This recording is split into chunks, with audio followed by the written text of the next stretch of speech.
এই ভিডিওটাকে শুরু করার আগে আমি জাস্ট একটা কথা বলবো, যারা এই ভিডিওটাকে প্রথম থেকে শেষ পর্যন্ত দেখে নেবে, রাসায়নিক গণনা চ্যাপ্টারটা তাদের হাতের মুঠোয় চলে আসবে।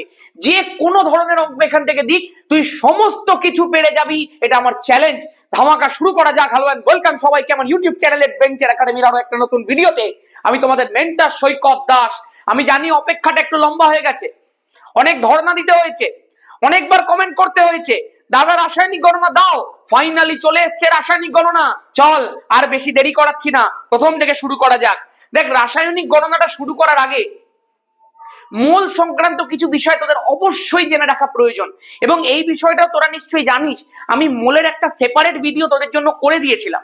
তাও এই ভিডিওটা যেহেতু পুরো রাসায়নিক গণনা দেওয়া হচ্ছে, আমি যেটুকু লাগবে মোলের সবটা তোদেরকে একবার বলে দিই। দেখি যে মোল জিনিসটা অনেকে হাতি ঘোড়া ভাবে। অ্যাকচুয়ালি তুই আমাকে বল, তোরা ছোটবেলা থেকে শুনেছিস না এক ডজন কলা? এক ডজন কলা মানে কতগুলো কলা রে? 12টা। তাহলে তুই যখনই 12খানা কলা দেখবি, তুই বলবি ওটা এক ডজন কলা আছে।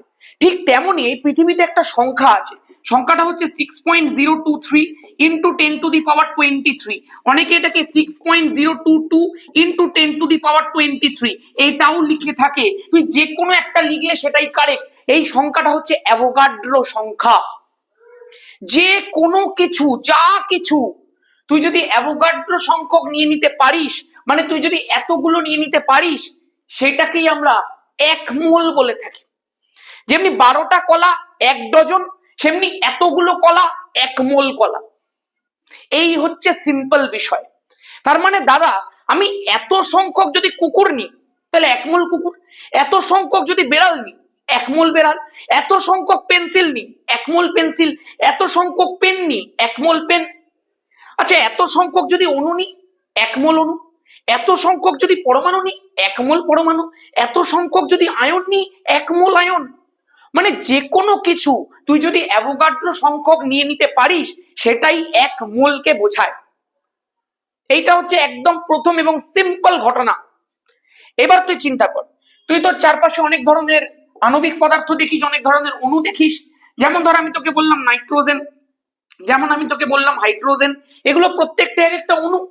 আবার ধর কিছু এমন অণু তুই দেখেছিস, যেমন ধর জলের অণু তুই দেখেছিস, তুই ধর দেখেছিস হচ্ছে অ্যামোনিয়া। এই যে সমস্ত আণবিক পদার্থগুলোকে তুই দেখছিস, এগুলোর প্রত্যেকের আণবিক ভর হয় বা মোলার ভর হয়, সেগুলো তুই জানিস।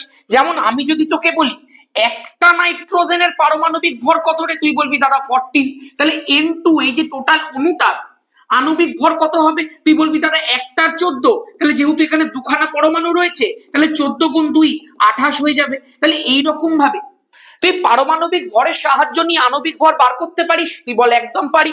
আচ্ছা দাদা, আমরা তো এই ধরনের কয়েকটা পারমাণবিক ভর দেখেছি। যেমন ধরো আমি তোমাকে বলছি, হাইড্রোজেনের আমরা 1 দেখেছি, কার্বনের আমরা 12 দেখেছি, নাইট্রোজেনের আমরা 14 দেখেছি, অক্সিজেনের আমরা 16 দেখেছি, আমরা জানো তো সোডিয়ামের 23 দেখেছি, আমরা ম্যাগনেসিয়ামের 24 দেখেছি, আমরা অ্যালুমিনিয়ামের আবার 27 দেখেছি, আমরা আবার জানো সালফারের 32 দেখেছি, আমরা এরপরে ক্লোরিনের দেখেছি 35.5। তোকে আমি প্রত্যেকটার পারমাণবিক ভর লিখে দিচ্ছি, যেগুলো যেগুলো তোর এই চ্যাপ্টারটার মধ্যে লাগতে চলেছে। তারপরে দাদা আমরা দেখেছি পটাশিয়ামের 39, ক্যালসিয়ামের দেখেছি 40, সোডিয়াম ফোডিয়াম সব লিখে দিয়েছি। এগুলোই আপাতত তুই জেনে রাখ, এগুলোই তোদের লাগে বিশেষ করে।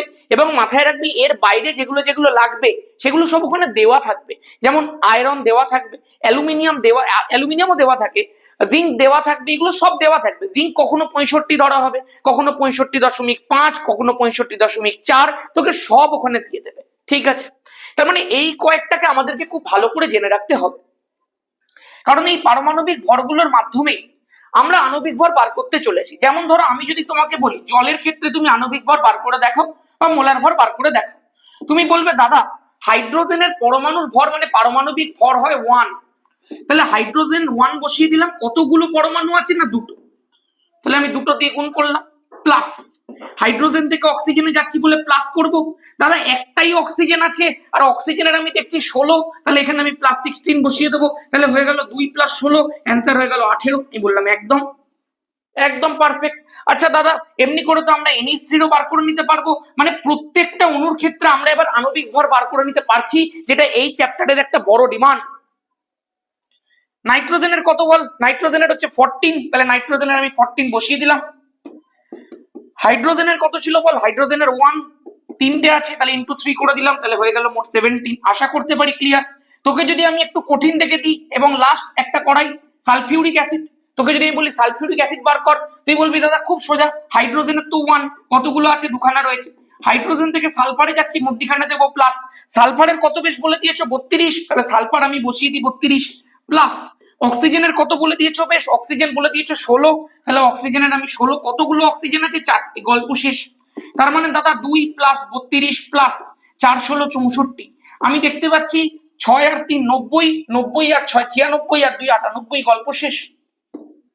তার মানে আমি যে কোনো অণুর ক্ষেত্রে এখন আণবিক ভর বার করে দিতে পারি ওই টেবিলটার মাধ্যমে। তাহলে সবাই খাতার মধ্যে এই চ্যাপ্টারটা শুরু করার আগে কি করবি? এই চার্টটাকে লিখে নিবি। লিখে নিলে তুই যে কোনো কিছুর আণবিক ভর বার করতে পারবি, তুই একটা ধাপ এগিয়ে গেলি অলরেডি। এইবার এরপরে তুই আরো একটা জিনিসকে খেয়াল রাখ ভাই, মনে রাখ, যে কোনো পদার্থ, যে কোনো পদার্থ, যে কোনো পদার্থ, যেমন ধর আমি যদি জল ধরেন বা জলীয় বাষ্প ধরেন, একই সংকেত। এই যে কোনো পদার্থকে আমি যদি তার আণবিক ভর পরিমাণ বা মোলার ভর পরিমাণ নিয়ে নিতে পারি, যেমন জলের ক্ষেত্রে আমরা আণবিক ভর বা মোলার ভরের ভ্যালু কত বের করেছিলাম? 18 বার করেছিলাম। তার মানে আমরা যদি জলকে তার আণবিক ভর পরিমাণ মানে 18 গ্রাম যদি আমি নিয়ে নিতে পারি, তাহলে এই 18 গ্রাম জল 1 মোলকে রিপ্রেজেন্ট করবে। যে কোনো অণুকে আমরা যদি তার আণবিক ভর পরিমাণ নিয়ে নিতে পারি, তাহলে সেটা 1 মোলকে রিপ্রেজেন্ট করে। যেমন ধরো আমি তোমাকে যদি অ্যামোনিয়ার কথা বলি, তুইও জানিস আমিও জানি 14 আর 3 17, তাহলে অ্যামোনিয়াকে যদি আমি 17 গ্রাম নিয়ে নিতে পারি, তাহলে সেটাই আমার 1 মোল অ্যামোনিয়াকে রিপ্রেজেন্ট করে। তাহলে আমাকে শুধু খেয়াল রাখতে হবে, আমি যে কোনো অণুকে যদি তার আণবিক ভর পরিমাণ নিয়ে নিতে পারি, তাহলে সেটাই 1 মোল পরিমাণ হয়ে থাকে। আমি যদি তোকে একটুখানি বলি, ধরো কার্বন ডাই অক্সাইড আছে, এর আণবিক ভর বার কর। কার্বনের দাদা 12, অক্সিজেনের 16, দুটো আছে অক্সিজেন, 16 গুণ 2 32, 32 10 42 আর 2 44। তার মানে কার্বন ডাই অক্সাইডের ক্ষেত্রে আণবিক ভর হচ্ছে 44। তার মানে কার্বন ডাই অক্সাইডটাকে আমি যদি তার আণবিক ভর পরিমাণ মানে যদি 44 গ্রাম আমি কার্বন ডাই অক্সাইড নিয়ে নিতে পারি, তার মানে সেটাই 1 মোল কার্বন ডাই অক্সাইডকে রিপ্রেজেন্ট করছে। আমি বললাম একদম। এইটুকু সিম্পল ফান্ডা তোকে চ্যাপ্টারটার জন্য জানতে হবে। আচ্ছা, যদি তোকে আমি জিজ্ঞাসা করি 2 মোল কার্বন ডাই অক্সাইডের ভর বলে দেখা, তুই বলবি দাদা এটা খুব সোজা, 1 মোলের ভর যদি 44 গ্রাম হয়, তাহলে 2 মোলের ভর 88 গ্রাম হবে।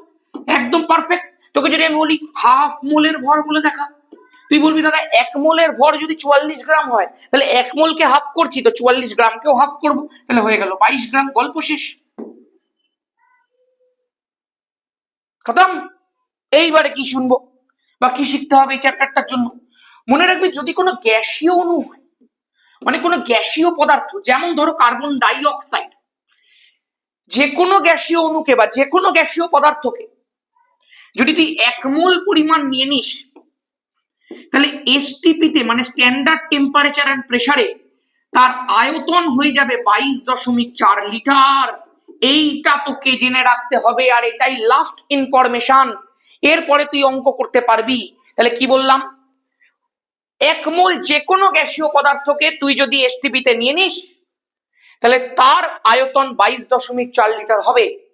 মানে দাদা তুমি ঘুরিয়ে ফিরিয়ে একটা জিনিস বলতে চাইছো? আমি বললাম কি না, যদি আমি 1 মোল কার্বন ডাই অক্সাইড নিই, তাহলে সেটার ভর হবে 44 গ্রাম। আমি বললাম একদম তুই ঠিক বুঝেছিস, কারণ কার্বন ডাই অক্সাইডকে তার আণবিক ভর পরিমাণ নেওয়া মানেই তো 1 মোল পরিমাণ নেওয়া। তাহলে তুই একদম পারফেক্ট বুঝে গেছিস।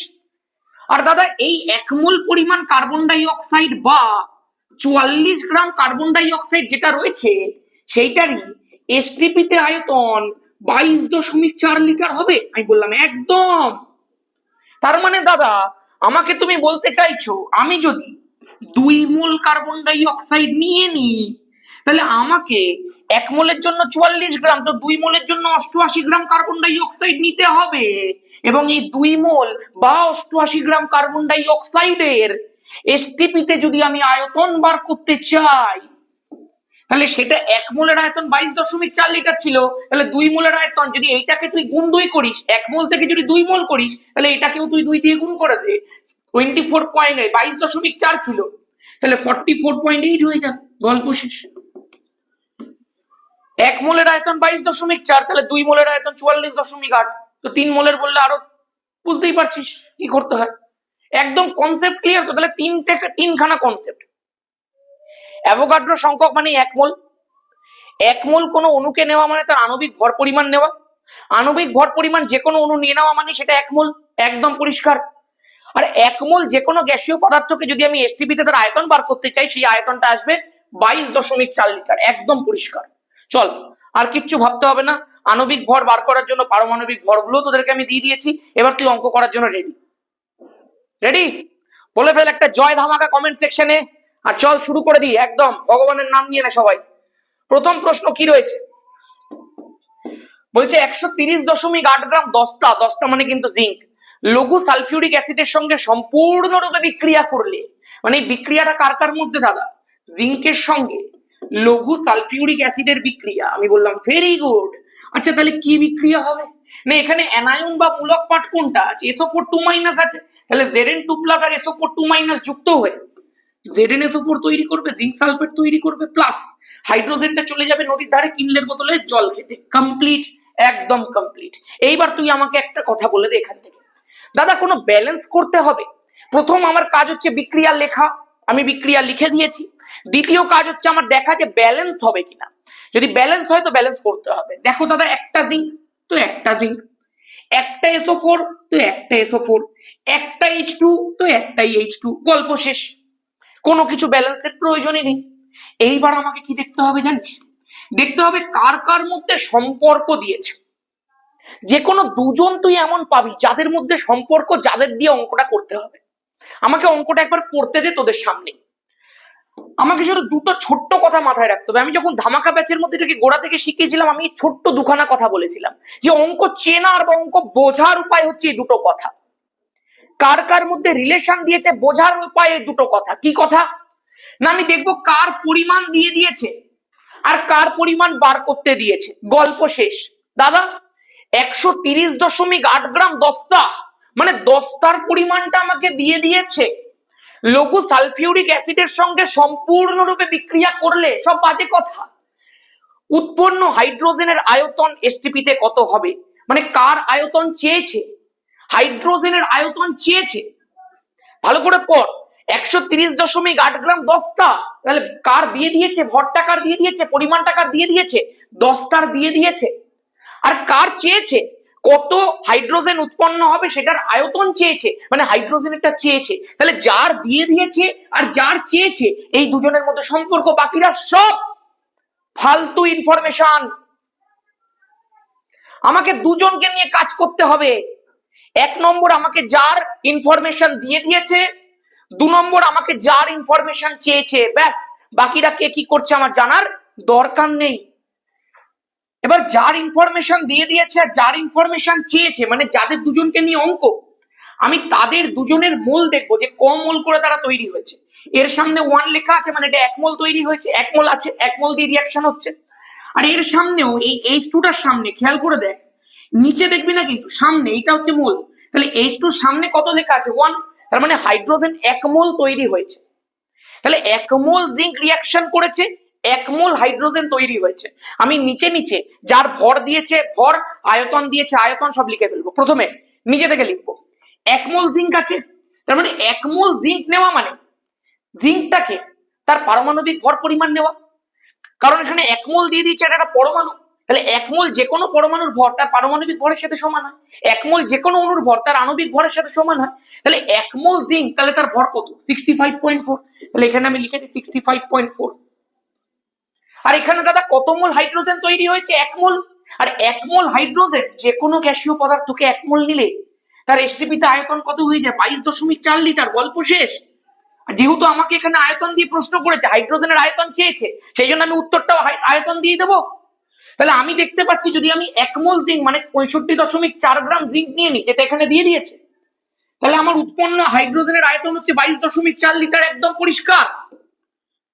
আমি এখানে লিখেও ফেলবো 65.4 গ্রাম জিঙ্ক রিয়াকশন করে বা বিক্রিয়া করে 22.4 লিটার হাইড্রোজেন গ্যাস তৈরি করছে, একদম পরিষ্কার কথা। এবার আমি দেখবো আমাকে প্রশ্নের মধ্যে কতটা দিয়ে দিয়েছে। 130.8 গ্রাম জিঙ্ক যদি রিয়াকশন করে তাহলে কতটা হাইড্রোজেন তৈরি করবে সেটাই তো প্রশ্ন। তো ব্যাস গল্প শেষ। তাহলে এখানে হয়ে যাবে ঐকিক নিয়ম 130.8 গুণ 22.4 হয়ে গেল, নিচে বসে যাবে 65.4, একদম পরিষ্কার। এটা দিয়ে এটা কাটলো, তাহলে কেটে হয়ে গেল 2, তাহলে 2 ইন্টু 22.4 হয়ে গেল 44.8 লিটার। গল্প শেষ, গল্প শেষ।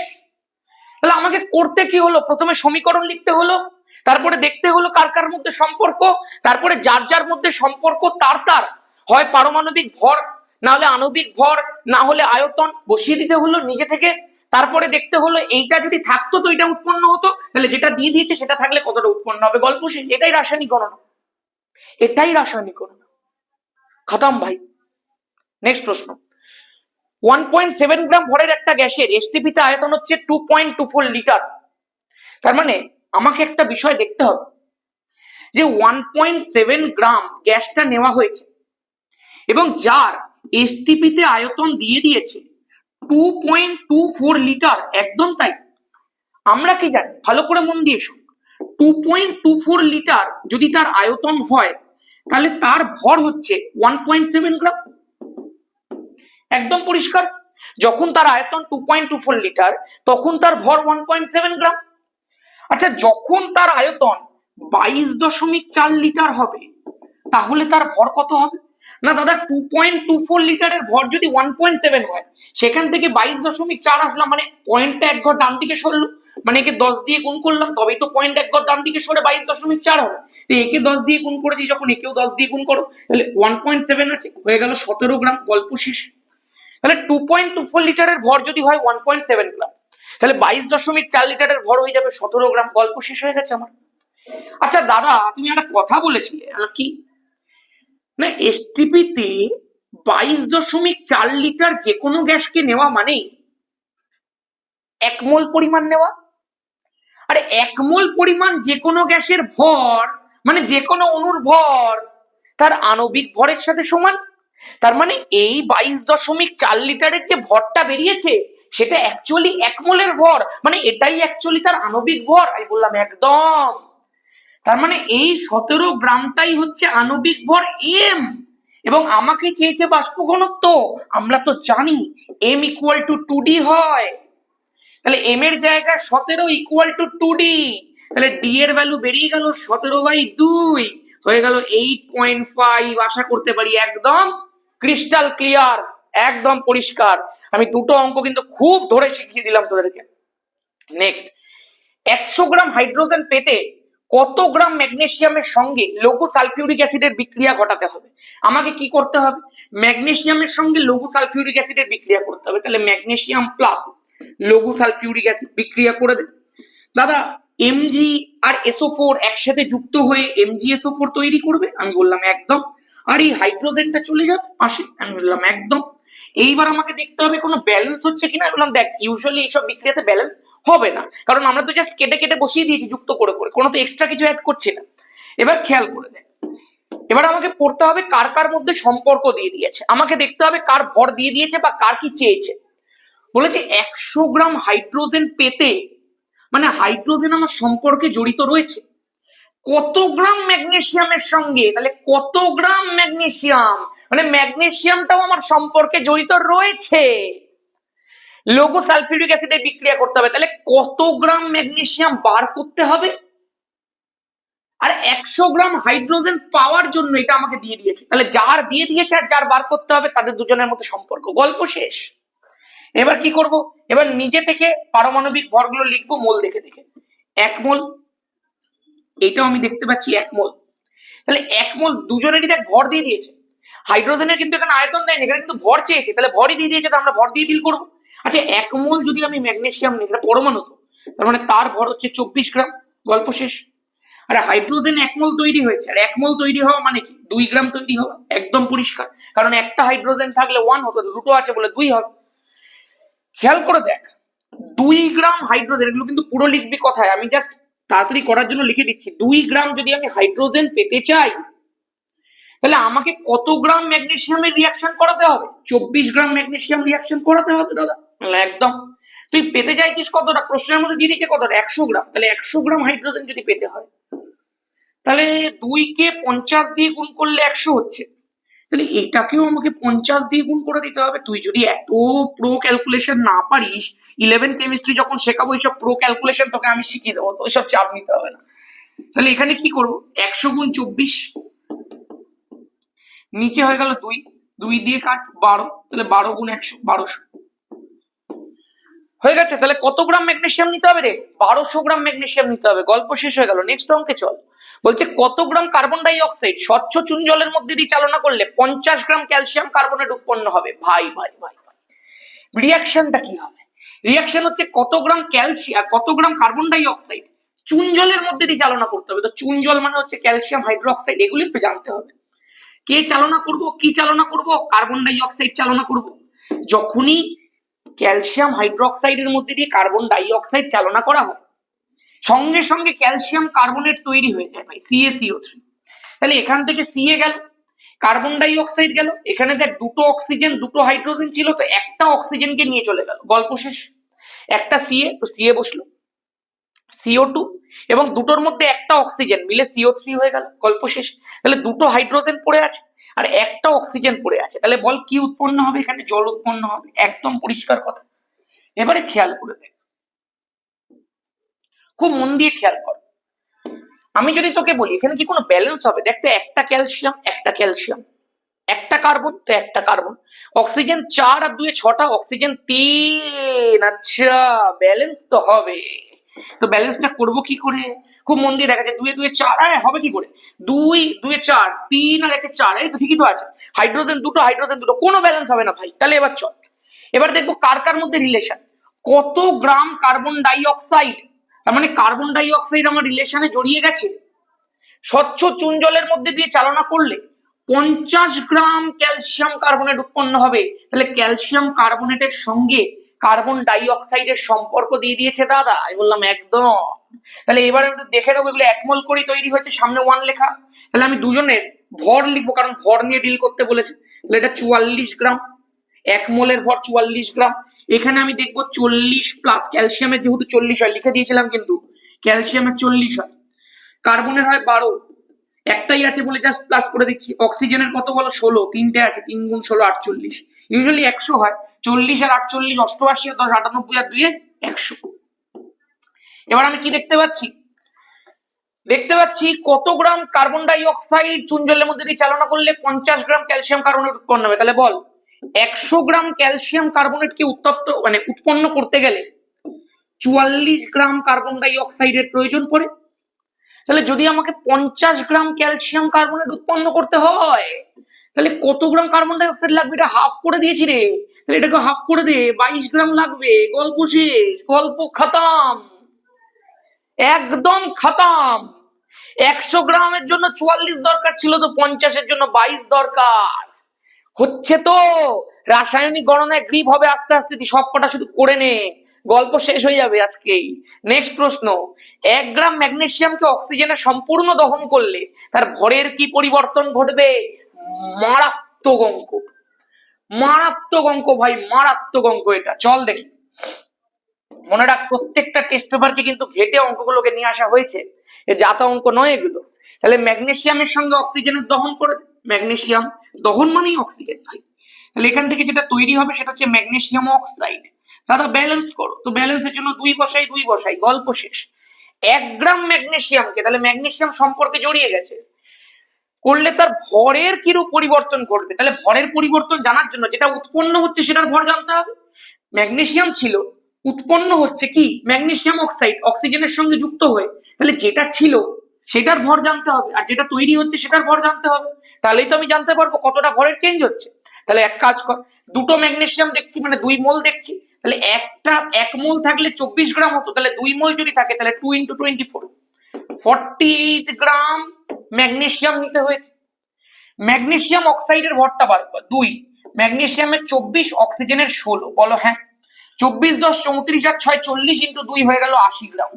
তাহলে তুই আমাকে একটা কথা বলে দেখাতো ভাই, আমি দেখতে পাচ্ছি যদি আমি 48 গ্রাম ম্যাগনেসিয়ামকে অক্সিজেন দ্বারা উত্তপ্ত করি বা বলিস যদি দহন করি, তাহলে উৎপন্ন ম্যাগনেসিয়াম অক্সাইডের পরিমাণ হচ্ছে 80 গ্রাম। 80 গ্রাম ম্যাগনেসিয়াম অক্সাইড উৎপন্ন হয়, কিন্তু আমাকে দিয়ে দিয়েছে 1 গ্রামকে করতে হবে, তাহলে 48 গ্রামকে করলে 80 গ্রাম পাওয়া যায়। তাহলে 1 গ্রাম যদি আমি ম্যাগনেসিয়াম নিই, তাহলে তাকে দহন করলে 80 ইন্টু 1 ডিভাইডেড বাই 48 এত গ্রাম ম্যাগনেসিয়াম অক্সাইড তৈরি হবে।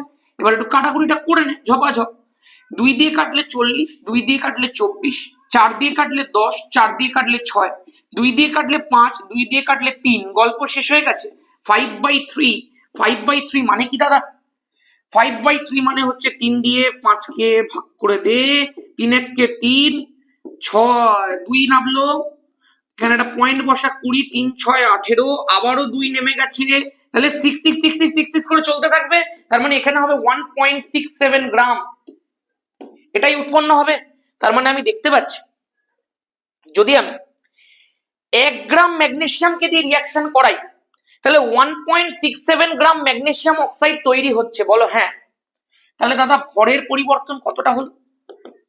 ভরের বৃদ্ধি, বৃদ্ধি মানেই তো পরিবর্তন, আর হ্রাস মানেও পরিবর্তন। 1 গ্রাম দিয়ে রিয়াকশন শুরু হয়েছিল, কিন্তু তৈরি হয়েছে 1.67 গ্রাম। তাহলে যেটা তৈরি হলো মাইনাস যেটা দিয়ে রিয়াকশন শুরু হয়েছিল, তাহলে ভরের বৃদ্ধি 0.67 গ্রাম, এটাই তোর অ্যান্সার। তাহলে ভরের পরিবর্তন কতটা? 0.67 গ্রামের পরিবর্তন। গল্প শেষ। বলে দাও হ্যাঁ। এখানেই আই গেস তো টাইপ 1 কমপ্লিট হয়ে গেল। মানে একদম বেসিক লেভেলের যে প্রশ্নগুলো ছিল প্রত্যেকটা প্রশ্ন তোর কাছে একেবারে ক্লিয়ার। আমি জাস্ট একবার দেখবো রেকর্ডিংটা প্রপার হচ্ছে কিনা। একদম আশা করা যায় একদম প্রপার রেকর্ডিং হচ্ছে। এবার চল টাইপ 2টাকে শুরু করি আমরা। টাইপ 2টার মধ্যে একটু হায়ার লেভেল অঙ্ক থাকবে। প্রথম অঙ্ক, 2.3 গ্রাম ধাতব সোডিয়াম অতিরিক্ত জলের সঙ্গে সম্পূর্ণরূপে বিক্রিয়া ঘটানো হয়েছে। তাহলে আমি ধীরে ধীরে করবো অঙ্কটাকে। আমি প্রথমে দেখবো কত গ্রাম ধাতব সোডিয়াম, জানার দরকার নেই কাকে রিয়াকশন করা হয়েছে, ধাতব সোডিয়ামকে। তাহলে সোডিয়াম লিখি। কার সঙ্গে? না জলের সঙ্গে, তো জলের সঙ্গে লিখি। যখন রিয়াকশন করবে কি তৈরি করে? একটা তোকে তো বলেই দিয়েছে সোডিয়াম হাইড্রোক্সাইড, তাহলে সোডিয়াম হাইড্রোক্সাইড তৈরি হবে, আর এর সঙ্গে হাইড্রোজেন গ্যাস তৈরি হয় ভাই। এবার তোকে একটু করতে হবে ব্যালেন্স। আমি দেখতে পাচ্ছি এখানটায় একটা, তুই যদি 2 বসাস তাহলে এখানটা একটা 2 হবে, হাইড্রোজেন 4 হয়ে গেছে, অক্সিজেন 2, সামনে একটা 2 করে দে। দেখ তো হাইড্রোজেন 4, 2 2 4, অক্সিজেন 2 তো অক্সিজেন 2, সোডিয়াম 2 তো সোডিয়াম 2, তো ব্যাস গল্প শেষ। এবার খেয়াল করবে প্রত্যেকে কার কার মধ্যে রিলেশন দিয়ে দিয়েছে দাদা। আমি বলছি 2.3 গ্রাম ধাতব সোডিয়াম দিয়ে দিয়েছে, মানে সোডিয়াম রিলেশনে জড়িয়ে পড়েছে। অতিরিক্ত জলের সঙ্গে সম্পূর্ণ বিক্রিয়া ঘটানো হলে কি পরিমাণ সোডিয়াম হাইড্রোক্সাইড উৎপন্ন হবে? তাহলে সোডিয়াম হাইড্রোক্সাইডও সম্পর্কে জড়িয়ে পড়েছে। আমাকে দেখতে হবে দুজনেরই কি ভর দিয়ে দিয়েছে, একদমই দুজনেরই ভর দিয়ে দিয়েছে। তাহলে আমি এখানে দেখো 2 মোল সোডিয়াম আছে, তার মানে 46 গ্রাম সোডিয়াম, একদম পরিষ্কার। কারণ 1 মোল হলে 23 গ্রাম হতো, 2 আছে তাহলে 23 গুণ 2 46 হয়ে গেল। 46 গ্রাম সোডিয়াম। এই চারটা কিন্তু তোর সামনে খোলা রয়েছে ভাই, চারটা কিন্তু সামনে খোলা রয়েছে, সামনে সব বলে দিয়েছিলাম আগে। সোডিয়াম হাইড্রোক্সাইড কতটা তৈরি হয়েছে? 2 ইন্টু সোডিয়ামের 23, অক্সিজেনের 16, হাইড্রোজেনের 1, সবকটা করে দিলাম যোগ, কারণ পরপর আছে সোডিয়াম থেকে অক্সিজেন, তাহলে প্লাস 23 প্লাস 16 প্লাস 1, 23 প্লাস 16 হলো 39, প্লাস 1 হলো 40, ইন্টু 2 হলে 80। তার মানে 46 gram sodium 80 gram sodium hydroxide তৈরি করে। আমাকে বলে দিয়েছে 2.3 গ্রাম ধাতব সোডিয়ামকে অতিরিক্ত জলের সঙ্গে বিক্রিয়া করা হলে কি পরিমাণ সোডিয়াম হাইড্রোক্সাইড উৎপন্ন হবে। তাহলে আমি দেখতে পাচ্ছি যদি 46 গ্রাম সোডিয়ামকে দিয়ে রিয়াকশন করাই, তাহলে 80 গ্রাম সোডিয়াম হাইড্রোক্সাইড তৈরি হয়, একদম ক্লিয়ার। তাহলে যদি আমি 2.3 গ্রাম সোডিয়ামকে দিয়ে রিয়াকশন করাই, তাহলে 2.3 ইন্টু 80 ডিভাইডেড বাই 46, পয়েন্ট তুললাম নিচে 10, 23 2 46 হয়ে গেল, 10 দিয়ে 80 কাটলে 8 হয়ে গেল, 2 দিয়ে 8 কাটলে 4 হয়ে গেল। তাহলে কত গ্রাম সোডিয়াম হাইড্রোক্সাইড তৈরি হচ্ছে বল? 4 গ্রাম। শেষ। তাহলে 4 গ্রাম সোডিয়াম হাইড্রোক্সাইড উৎপন্ন হবে। এইবার তোকে বলে দিয়েছে আরেকটা প্রশ্ন আছে ভাই, উৎপন্ন হাইড্রোজেনের এসটিপিতে আয়তন কত হবে? আচ্ছা তুই আমাকে একটা কথা বলতো, একটা কথা শুধু বলে ফেল, যখন আমি 46 গ্রাম সোডিয়াম দিয়ে রিয়াকশন করছিলাম তখন 1 মোল হাইড্রোজেন তৈরি হচ্ছিল। আর 1 মোল হাইড্রোজেনের এসটিপিতে আয়তন হচ্ছে 22.4 লিটার। একদম পরিষ্কার। তার মানে দাদা আমি যখন 46 গ্রাম সোডিয়াম দিয়ে রিয়াকশন করব তখন 1 মোল মানে 22.4 গ্রাম হাইড্রোজেন তৈরি হবে। লিখে ফেলি, আমি যখন 46 গ্রাম সোডিয়াম দিয়ে রিয়াকশন করব তখন 22.4 লিটার হাইড্রোজেন গ্যাস তৈরি হবে, মানে 1 মোল হাইড্রোজেন গ্যাস তৈরি হবে। আমাকে দেখতে বলেছে যে যদি কন্ডিশনটা এই প্রশ্নের কন্ডিশন হয়, মানে যদি যখন 2.3 গ্রাম সোডিয়াম দিয়ে রিয়াকশন করব, কারণ আমাকে তো প্রশ্নের মধ্যে 2.3 গ্রামই দিয়ে দিয়েছে, এটা তো জাস্ট আমি ধরে নিয়েছিলাম। আমাকে অ্যাকচুয়ালি দিয়ে দিয়েছে কতটা সোডিয়াম, 2.3 গ্রাম। তাহলে এইটা 46 গ্রাম নিলে 22.4 লিটার মানে 1 মোল তৈরি হতো, কিন্তু নেওয়া হয়েছে কতটা, 2.3 গ্রাম সোডিয়াম নেওয়া হয়েছে। তাহলে কতটা হাইড্রোজেন তৈরি হবে, 2.3 গুণ 22.4 ডিভাইডেড বাই 46। তার মানে দাদা পয়েন্ট উঠলো তো নিচে 10, 23 2 46, 2 দিয়ে কাটো তো 11.2, তাহলে হয়ে গেল 1.12 লিটার হাইড্রোজেন গ্যাস তৈরি হবে। খতম। কত সোজা না ভাই প্রশ্নগুলো, বেকারে তোরা চাপ নিচ্ছিলি, একদম সোজা। তোকে শুধু দেখতে হবে কার পরিমাণ দিয়ে দিয়েছে, কার পরিমাণ বার করতে হবে, গল্প শেষ, বাকি সব এমনি হয়ে যাচ্ছে। দেখ নেক্সট বলেছে কি পরিমাণ মার্বেল পাথরকে লঘু হাইড্রোক্লোরিক অ্যাসিড দ্বারা সম্পূর্ণ বিক্রিয়া করানো হয়েছে। তাহলে এক কাজ কর, মার্বেল পাথর মানে তোকে জানতে হবে, মার্বেল পাথর মানে ক্যালসিয়াম কার্বনেট। কার সঙ্গে রিয়াকশন করানো হয়েছে, হাইড্রোক্লোরিক অ্যাসিড, তাহলে HCl এর সঙ্গে রিয়াকশন করা হয়েছে। গল্প শেষ হয়ে যাবে এক্ষুনি। দেখ ক্যালসিয়াম আছে, ক্লোরিন আছে, ক্যালসিয়ামের যোজ্যতা 2, ক্লোরিনের যোজ্যতা 1, করে দেখ ক্রিস ক্রস হয়ে গেল CaCl2 হয়েছে প্লাস। যে কোনো জায়গায় যদি CO3 থাকে সেটা কার্বন ডাই অক্সাইড আর অক্সিজেনে ভেঙে যায়, তাহলে এখান থেকে পেলি তুই কার্বন ডাই অক্সাইড। গল্প শেষ। দাদা হাইড্রোজেন আছে আর অক্সিজেন আছে, জল ছাড়া আর কি হবে বলতো, জল বসিয়ে দিলাম। তাহলে এইবার একটুখানি মন দিয়ে দেখা যাক নাকি ব্যালেন্স হচ্ছে কিনা। ব্যালেন্স আমি দেখতে পাচ্ছি সামনে এখানে ক্লোরিনের 2 আছে, হাইড্রোজেন 2 আছে, তাহলে HCl এর সামনে একটা 2 বসিয়ে দাও। কার্বন একটা, কার্বন একটা, ক্যালসিয়াম একটা, ক্যালসিয়াম একটা, অক্সিজেন 3টে, অক্সিজেন 2 আর 3টে, হাইড্রোজেন 2, হাইড্রোজেন 2 সব মিলে গেছে। এরপরে কি দেখবো, এরপরে দেখবো যে কার কার মধ্যে রিলেশন দিয়েছে, কার কার মধ্যে সম্পর্ক দিয়েছে, কার পরিমাণ দিয়ে দিয়েছে, কার পরিমাণ বার করতে বলেছে। দেখি কি পরিমাণ মার্বেল পাথরকে, চল মার্বেল পাথর জড়িয়ে পড়েছে, লঘু হাইড্রোক্লোরিক অ্যাসিড দ্বারা সম্পূর্ণ বিক্রিয়া ঘটালে এসটিপিতে 33.6 লিটার কার্বন ডাই অক্সাইড উৎপন্ন হবে, মানে কার্বন ডাই অক্সাইড সম্পর্কে জড়িয়ে পড়েছে। শেষ, এটাই অঙ্ক। তাহলে প্রথমে ক্যালসিয়াম কার্বনেটের ভরটা বার করবে, ক্যালসিয়াম 40, কার্বন 12, অক্সিজেন 48, হয়ে গেল 40 48 98 88 আর 10 100 গ্রাম বেরিয়ে গেছে।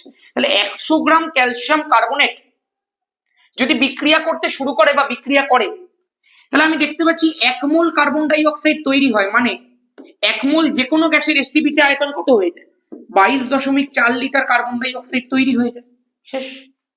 দাদা যদি 100 গ্রাম ক্যালসিয়াম কার্বনেট রিয়াক্ট করলে 22.4 লিটার, মানে যদি 1 মোল কার্বন ডাই অক্সাইড তৈরি হয়, তাহলে আমাকে সিম্পল একটা গল্প দেখতে হবে। আমাকে দিদিকে 33.6 লিটার কার্বন ডাই অক্সাইড তৈরি করতে কতটা মার্বেল পাথরের প্রয়োজন। তাহলে আমি কি লিখবো না, 22.4 লিটার কার্বন ডাই অক্সাইড তৈরি করতে মার্বেল পাথরের দরকার পড়ে 100 গ্রাম। তাহলে 33.6 লিটার যদি আমাকে কার্বন ডাই অক্সাইড তৈরি করতে হয়, তাহলে মার্বেল পাথর দরকার পড়বে কতটা, সেটাই আমাকে বার করতে হবে। তো 33.6 গুণ 100 ডিভাইডেড বাই 22.4, বাস ঠান্ডা শেষ। সিম্পল কথা, আর তোলারও দরকার নেই পয়েন্ট। দেখ 11.2 দিয়ে কাটছি, 2 দিয়ে 22.4, 3 দিয়ে 33.6, 11.2 গুণ 3 করলে তো 33.6 হয়ে যায়। 2 দিয়ে 100 কাট, হয়ে গেল 50, তাহলে 50 ইন্টু 3 হয়ে গেল 150 গ্রাম। তার মানে আমি দেখতে পাচ্ছি যে 22.4 লিটার তৈরি করতে লাগবে 100 গ্রাম, 33.6 লিটার তৈরি করতে লাগছে 150 গ্রাম। শেষ, খতম। নেক্সট 21 গ্রাম লোহিত তপ্ত আয়রনের উপর থেকে স্টিম চালনা করলে কি পরিমাণ হাইড্রোজেন পাওয়া যাবে। রিয়াকশনটা ভালো করে দেখি, যে প্রশ্নটা অনেক জায়গাতে কিন্তু দিয়েছে। বলছে আয়রনের উপর থেকে কি চালনা করতে হবে, স্টিম চালনা করতে হবে। দাদা স্টিম মানে ভেপারাইজ H2O, উৎপন্ন হবে Fe3O4 ফেরোসোফেরিক অক্সাইড। এর মধ্যে দুটো অক্সাইড থাকে, একটা ফেরাস অক্সাইড একটা ফেরিক অক্সাইড, দুটোর কম্বিনেশন এটা। যখন 11 কেমিস্ট্রিতে জারণ সংখ্যা পড়াবো তখন এই অক্সাইডটার ব্যাপারে আরো ভালো করে তুই শিখবি। যখন মিশ্র অক্সাইড করাবো ক্লাস 12 এর মধ্যে তখনও তুই এই বিষয়টাকে দেখতে পাবি। 11 কেমিস্ট্রি 12 কেমিস্ট্রি কাঁপবে ভাই কিছুদিন পর থেকে, এবং ওই 11-12 কেমিস্ট্রির জন্য এই চ্যাপ্টারটা লাগবে। কিন্তু 11 কেমিস্ট্রির একদম ফার্স্ট চ্যাপ্টারই এটা রয়েছে, সুতরাং এটা তুই 10-এ করছিস তার এটা মানে না যে 11-এ লাগবে না। 11 এটা সবার প্রথম চ্যাপ্টারের মধ্যেই লাগবে। চল প্লাস, আচ্ছা আর কি তৈরি হবে? ফেরোসোফেরিক অক্সাইড আর হাইড্রোজেন গ্যাস তৈরি হবে, সিম্পল ব্যাপার। চলো এবার আমি দেখছি, আয়রন 3টে আছে তো আয়রন 3টে বসে, অক্সিজেন দেওয়া আছে দেখো 4টে, তো অক্সিজেনের সামনে 4 বসে, হাইড্রোজেন দেওয়া আছে দেখো 8টা, তাহলে এখানে একটা 4 বসে, শেষ হয়ে যাবে। দেখো তো একবার মিললো কিনা, 3টে আয়রন, অক্সিজেন 4টে তো 4টে, হাইড্রোজেন 8টা তো 8টা, শেষ। এবার দেখি কে কে সম্পর্কের মধ্যে জড়িত। 21 গ্রাম লোহিত তপ্ত আয়রনের উপর দিয়ে আয়রন সম্পর্কে জড়িয়ে গেছে।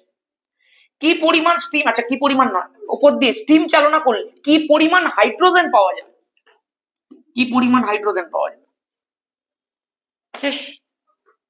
চল দেখি, আমি এখানে দেখতে পাচ্ছি এফি আছে 3 মোল আছে, তার মানে 56, যেহেতু দিয়ে দিয়েছে 56 ইন্টু 3। যদি আমি এত গ্রাম আয়রনের উপর থেকে চালনা করি তাহলে 4 ইন্টু হাইড্রোজেন যেহেতু H2 রূপে রয়েছে সেই জন্য 2, তাহলে 8 গ্রাম হাইড্রোজেন তৈরি হবে। তাহলে আমি দেখতে পাচ্ছি 56 গুণ 3, এত গ্রাম লোহিত তপ্ত আয়রনের উপর থেকে স্টিম চালনা করলে 8 গ্রাম হাইড্রোজেন তৈরি হয়। তাহলে 21 গ্রামের উপর থেকে চালনা করলে 21 গুণ 8 নিচে 56 গুণ 3, এত গ্রাম হাইড্রোজেন তৈরি হবে, একদম পরিষ্কার। তার মানে দাদা 7 8 56, 3 7 21, 7 দিয়ে 7 কাটলে তো 1 চলে এলো, 1 গ্রাম হাইড্রোজেন তৈরি হবে, একদম পরিষ্কার কথা, কনসেপ্ট ক্লিয়ার।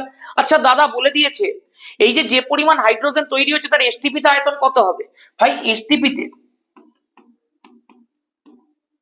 2 গ্রাম হাইড্রোজেনের আয়তন, দেখ 2 গ্রাম মানে কি, হাইড্রোজেন নেওয়া মানে সেটা তো 1 মোল নেওয়া, 1 মোল মানে কি H2 আছে, তো H2 যেটা রয়েছে তার ভরটাই তো 2 গ্রাম, আর এই 2 গ্রামটাই তো 1 মোল, তার মানে 2 গ্রাম নেওয়া মানে 1 মোল নেওয়া। এসটিপি তে তার আয়তন কত? 22.4 লিটার। তাহলে 2 গ্রামের আয়তন যদি 22.4 লিটার হয় তাহলে 1 গ্রামের কত হবে? 1 গ্রাম হাইড্রোজেনের আয়তন 11.2 লিটার হয়ে যাবে, হাফ হয়ে যাবে। এটাকে হাফ করলে 2 গ্রাম থেকে 1 গ্রাম করলে এটাও হাফ হয়ে যাবে, গল্প শেষ। তাহলে এই উৎপন্ন হাইড্রোজেনের এসটিপি তে আয়তন কত? 11.2 লিটার। খতম খতম খতম। আমি একবার জাস্ট দেখি, আরেকবার দেখবো রেকর্ডিংটা পারফেক্ট হচ্ছে কিনা, বিকজ বড় ভিডিও হয়ে যাচ্ছে আস্তে আস্তে, একদম রেকর্ড পারফেক্ট হচ্ছে ভাই। নেক্সট বলেছে 24.5 গ্রাম পটাশিয়াম ক্লোরাইডকে উত্তপ্ত করলে কতটা ওজন হ্রাস পাবে? চল দেখি, এটা একটা ভালো অঙ্ক।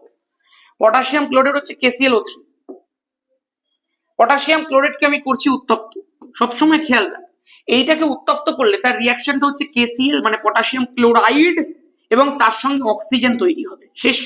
ব্যালেন্সটা করে দাও, 2 বসাও 2 বসাও, দেখো তো 3 2 6টা অক্সিজেন, তাহলে এখানে একটা 3 বসিয়ে দাও, শেষ হয়ে গেল। এবার তোমাকে দেখতে হবে কি কার কার মধ্যে সম্পর্ক দিয়েছে। 24.5 গ্রাম পটাশিয়াম ক্লোরাইডকে উত্তপ্ত করলে মানে এতটা পটাশিয়াম ক্লোরাইডকে উত্তপ্ত করতে হবে, মানে পটাশিয়াম ক্লোরাইড সম্পর্কে জড়িয়ে গেছে। কতটা ওজন হ্রাস পাবে? দাদা ওজন কি করে হ্রাস পায়? আরে অক্সিজেন তো গ্যাস, গ্যাস তো ফুরুত ফুরুত করে উড়ে যাবে, আর উড়ে গেল মানে ওজন হ্রাস পাবে, গল্প শেষ। তাহলে ওজন কতটা হ্রাস পায় বার করার জন্য আমাদের অক্সিজেনের পরিমাণ বার করতে হবে, খতম। তাহলে এবার আমি দেখি, সামনে 2 আছে, তাহলে 2 ইন্টু পটাশিয়ামের 39, ক্যালসিয়ামের 35 এই ক্যালসিয়াম বলছি ক্লোরিনের 35.5, অক্সিজেনের হচ্ছে 16, 3টে আছে 3 16 48। দেখ তো এটা যোগ করলে আই গেস 112.5 হয়, গুণ 2 করলে 245 হয়, কারণ এগুলো আমরা বহুবার করে একই জিনিস করাই, এই জন্য মনে থাকে। 39 প্লাস 35.5 প্লাস 48 হয়ে গেল, ইন্টু 2 করে দেখ 245। ওকে, তাহলে 245 গ্রাম পটাশিয়াম ক্লোরাইডকে আমাকে নিতে হয়েছে। তাহলে কতটা অক্সিজেন তৈরি হবে? না 3 গুণ 16 গুণ 2 32, তাহলে হয়ে গেল কত? 96 গ্রাম আমার অক্সিজেন তৈরি হবে। তার মানে আমার ভরের হ্রাসটা করছে 96 গ্রাম, একদম প্রপার। তাহলে মানে দাদা যখন 245 গ্রাম পটাশিয়াম ক্লোরাইডকে উত্তপ্ত করা হয় তখন ভরের হ্রাস ঘটে 96 গ্রাম। আমি বললাম একদম, যতটা গ্যাস উৎপন্ন হবে ততটাই ভরের হ্রাস ঘটবে। আমাকে বলে দিয়েছে 24.5 গ্রাম যদি আমি পটাশিয়াম ক্লোরেটকে উত্তপ্ত করি তাহলে ভরের হ্রাস কতটা ঘটবে। দাদা ঐকিক নিয়ম লাগাও, 24.5 গুণ 96 করো, নিচে করে দাও 245, পয়েন্ট তুললে নিচে একটা 10, 245 দিয়ে 245 কাটলো, হয়ে গেল 9.6 গ্রাম। তাহলে ভরের হ্রাস কতটা ঘটলো? 9.6 গ্রাম হ্রাস ঘটলো ভরের। একদম ক্লিয়ার, একদম পরিষ্কার। নেক্সট কি আছে বলছে, 480 গ্রাম একটা কঠিন যৌগকে এত গ্রাম অক্সিজেনে পোড়ালে, আচ্ছা ভালো করে লিখে নে একটু অঙ্কটা। একটা কঠিন যৌগ আছে, আমি এখানে লিখি কঠিন যৌগ,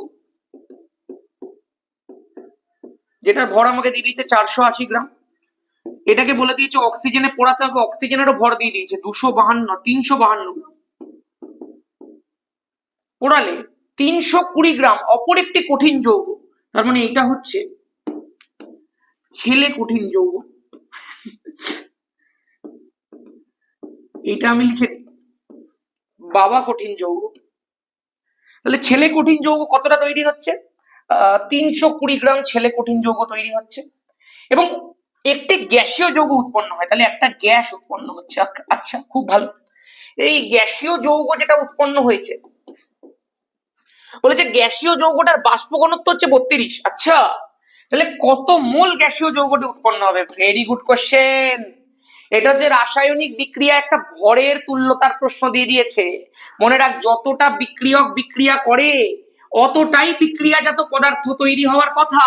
তাহলে আমি ধরে নিচ্ছি যেহেতু এইটা 320 গ্রাম তৈরি হয়েছে, গ্যাসীয় যৌগটা আমি ধরে নিচ্ছি x গ্রাম তৈরি হয়েছে, তার মানে দাদা 480 গ্রাম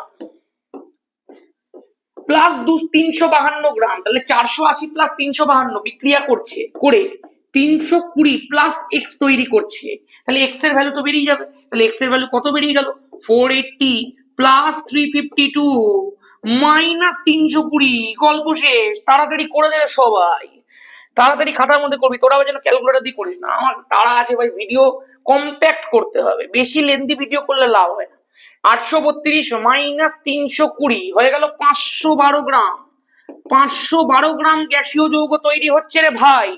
এক্স এর ভ্যালু 512। দাদা কি বলেছে কত মোল? মোল কি করে বার করবো? এগুলো খুব সহজ ভাই, খুব সহজ, চাপ নিস না অত। দেখ গ্যাসীয় যৌগটার বাষ্প ঘনত্ব দিয়ে দিয়েছে, তাই না? কত দিয়ে দিয়েছে রে? 32। তাহলে দাদা আণবিক ভর হয়ে যাবে, যেহেতু আমরা জানি m ইকুয়াল টু 2d হয়, তাহলে m এর ভ্যালু d এর ডবল মানে 64 হয়ে যাবে। একদম। তুই এত ভয় কেন পাচ্ছিস? না মোল কি করে বার করে? মোলের ফর্মুলা কি? মোলের ফর্মুলাটা হচ্ছে, গ্যাসের আচরণে শিখেছি আমরা, ভর বাই মোলার ভর। এবার তুই আমাকে একটা কথা বল, এর ভর কত? ভর দিয়ে দিয়েছে দাদা, মানে বের করেছি আমরা 512 গ্রাম। তাহলে 512 মোলার ভর কত? তুই তো এক্ষুনি বললি আমাকে মোলার ভর বা আণবিক ভর হচ্ছে 64। তো ভাগ করে দে, তুই মোল পেয়ে যাবি, গল্প শেষ হয়ে যাবে। নে কাট। তাহলে দাদা 4 আসতে 32, 2 হাতে 3, 6 আসতে 48 আর 3 51, তার মানে 8 মোল অ্যান্সার। আমি বললাম হ্যাঁ বেরিয়ে গেছে তো অ্যান্সার। ভর বাই আণবিক ভর, ভর বার করলাম, আণবিক ভর বাষ্প ঘনত্ব দিয়ে বেরিয়ে গেল, ভাগ করে দিলাম, মোল বেরিয়ে গেল। আর কি আছে ভাই, এত ভয় কেন পাচ্ছিস? এটা করে দিতে পারবি? তাহলে করে নিচে অ্যান্সার কর। নেক্সট প্রশ্নে চল। টাইপ 2 শেষ, চল টাইপ 2 খতম। আর একটাই টাইপ পড়ে আছে, টাইপ 3 উড়িয়ে দেবো এক্ষুনি। চল, যদি এখনো পর্যন্ত যদি ভিডিওটা দেখে থাকিস, আমি এইটুকু বলবো, তো গ্যাসের আচরণের এই রাসায়নিক গণনার একদম প্রপার রিভিশন হয়ে গেছে। তুই রাসায়নিক গণনার তর তালিকাগুলো এখন নিজের মধ্যে একটু একটু করে আত্মস্থ করে ফেলেছিস। অনেকে আছিস যারা এখনো পর্যন্ত সাবস্ক্রাইব করিসনি, কি করছিস ভাই? এত পাপ কেন করছিস ভাই? সাবস্ক্রাইবারটা বাড়া চ্যানেলটা, যত চ্যানেল বড় হবে তত ভালো ভাই। চল, যত ছেলে মেয়ে জানতে পারবে যে এগুলো করিয়ে দেওয়া হচ্ছে তত ভালো, তাই না? ইউটিউব তত তত করে রেকমেন্ড করে বিষয়গুলোকে। সাবস্ক্রাইবারের বিষয় আমি কোনোদিন বলি না ভিডিওর মধ্যে, বাট এটা বলতে হয়। আমি দেখেছি এই জিনিসটা, এটা না বললে লোকজন করে না, লাইক ফাইক করে না, হাইপ ফাইপ করে না। কি করছিস তোরা? দেখ, সালফিউরিক অ্যাসিড ও সোডিয়াম হাইড্রোক্সাইডের বিক্রিয়ার, এটা মাধ্যমিক 2022-এর প্রশ্ন। 22-এর প্রশ্ন মানে পাতি প্রশ্ন।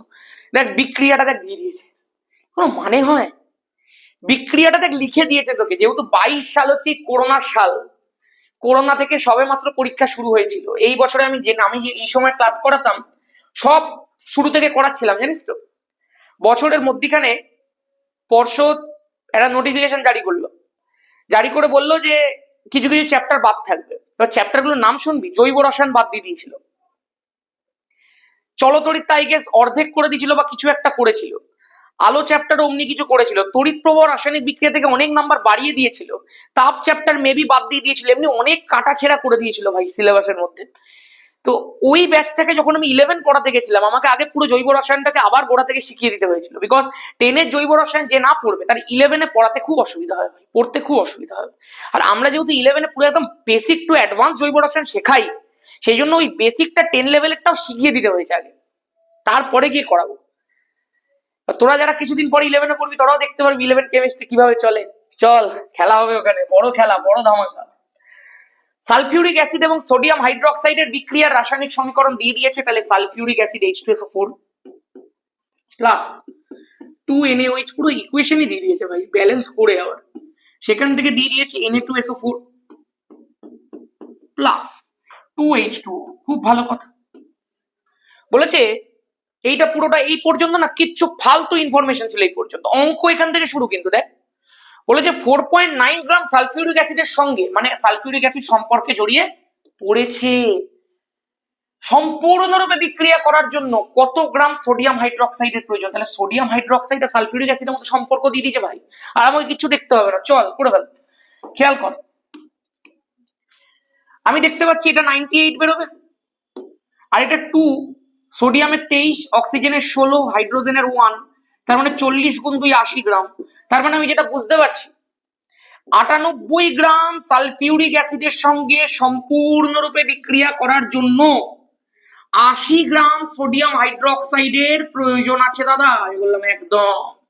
তাহলে 4.9 গ্রাম যেটা আমাকে দিয়ে দিয়েছে, অতটা সালফিউরিক অ্যাসিডের সঙ্গে রিঅ্যাকশনের জন্য কতটা সোডিয়াম হাইড্রোক্সাইডের প্রয়োজন হবে। তাহলে 80 গুণ 4.9 ডিভাইডেড বাই 98 হয়ে গেল, গল্প শেষ করে দাও, পয়েন্ট তোলো, নিচে 10, 98 হয়ে গেল 2 দিয়ে, এখানে হয়ে গেল 8, এখানে হয়ে গেল 4, তার মানে 4 গ্রাম সোডিয়াম হাইড্রোক্সাইডের প্রয়োজন রে পাগলা, গল্প শেষ, গাছের পাতা সবুজ, কমপ্লিট হয়েছে।